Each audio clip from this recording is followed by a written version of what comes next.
দেশ ও জাতি গঠনে সেনাবাহিনীর ইঞ্জিনিয়ারিং কোরের গৌরবোজ্জ্বল ভূমিকা রয়েছে বললেন বাংলাদেশ সেনাবাহিনীর প্রধান জেনারেল ওয়াকারুজ্জামান।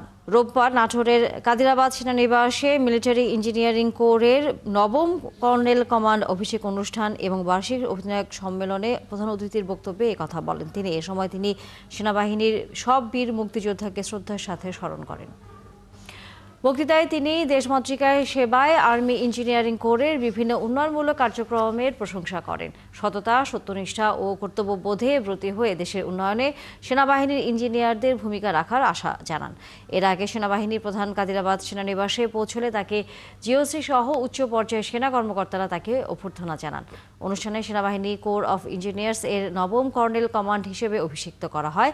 পরবর্তীতে তিনি বার্ষিক অধিনায়ক সম্মেলনে যোগ দেন এবং কোরের প্রযুক্তিগত উন্নয়ন, গবেষণা, পেশাগত দক্ষতা বৃদ্ধি ও ভবিষ্যৎ পরিকল্পনা সহ বিভিন্ন বিষয়ে মতবিনিময় করেন।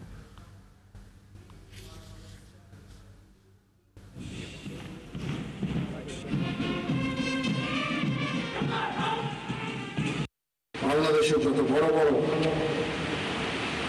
ইনফ্রাস্ট্রাকচার হয়েছে, যত বড় বড় কাজ হয়েছে, রাস্তাঘাট থেকে শুরু করে ব্রিজ, কালভার্ট, এই সেইগুলো নির্মাণ করেছে। এদের অনেকগুলোই নির্মাণ করেছে এবং তাদের দক্ষতা ছাপ রেখে চলেছে।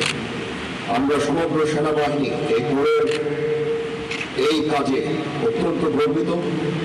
আমরা এই কোরটাকে সমগ্র সেনাবাহিনী ভালোবাসে এবং এটা আমাদের মান মর্যাদা, এই কোরের এই কর্মদক্ষতা সেনাবাহিনীর মান মর্যাদাকে অনেকাংশে বৃদ্ধি করেছে।